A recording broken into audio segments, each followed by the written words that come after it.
शुरुआत करते हैं एक छोटी सी मैं कह सकता हूँ कहानी से, जो मैंने हाल ही में सुनी और मुझे काफ़ी अच्छी लगी। मुझे लगा आपके साथ शेयर करनी चाहिए, क्योंकि बहुत बार ये सुनने को मिलता है, काफ़ी सारे स्टूडेंट्स ऐसा कहते हैं कि जब वो यूपीएससी की तैयारी कर रहे होते हैं, कहीं ना कहीं रिसोर्सेज की कमी होती है, और वो कहीं ना कहीं सभी के साथ होती है, चाहे वो फाइनेंशियल रिसोर्सेज हो या किसी दूसरे तरीके के रिसोर्सेज हो। तो एक चीज़ मैं आपसे आज शेयर करना चाह रहा हूँ, और यहाँ पर ये एक आप कह सकते हैं कि एक पेड़ की ही कहानी है, जिसमें यहाँ पर अगर आप देखेंगे दो तरीके के पेड़ हैं।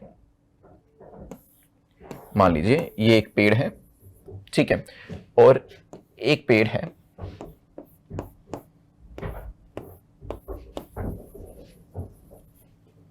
ठीक है। इसमें एक पेड़ ऐसा है जो कि एक गार्डन में लगा हुआ है, ठीक है। ये कैसा पेड़ है? ये गार्डन में लगा हुआ है।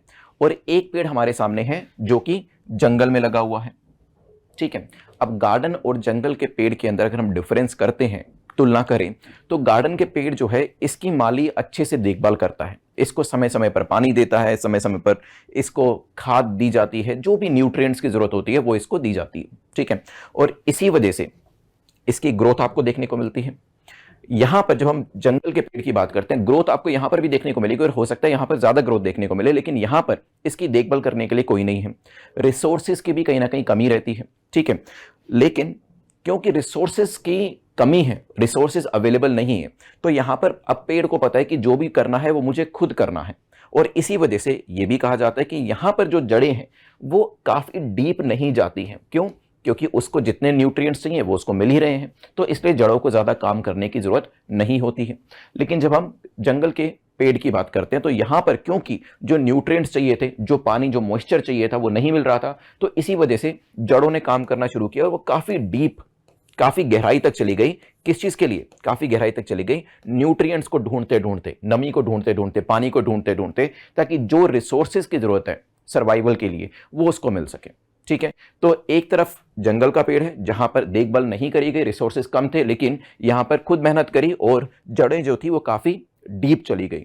दूसरी तरफ आपके सामने है गार्डन का पेड़, जहां पर काफी सारी चीजें तो वैसे ही दे दी गई, और इस वजह से जो काम खुद पेड़ को शायद करना चाहिए था वो यहां पर नहीं हो पाया। अब यहां पर मान लीजिए कि कभी किसी दिन तूफान आता है, तो हम ये मान सकते हैं कि हो सकता है चलो दोनों पेड़ जो है वो से सर्वाइव कर जाएंगे। लेकिन अगर काफी तेज अगर तूफान आएगा, तो आपको क्या लगता है दोनों में से कौन सा ऐसा पेड़ होगा जो उस तूफान का सामना कर पाएगा और वहां पर सर्वाइव कर पाएगा? ठीक है, आई होप यहां पर जो चीज मैं आपको बताना चाह रहा हूं आप समझ गए होंगे। कोशिश यही है कि अगर रिसोर्सेज नहीं भी हैं तो भी आपको मेहनत जरूर करते रहना है, ठीक है, क्योंकि वो रिसोर्सेज की कमी ही कहीं ना कहीं आपको ऐसी चीजें आपके अंदर डेवलप कर देगी जो आपके इस एग्जाम को क्रैक करने के लिए आपको काफी ज्यादा मदद करेंगे।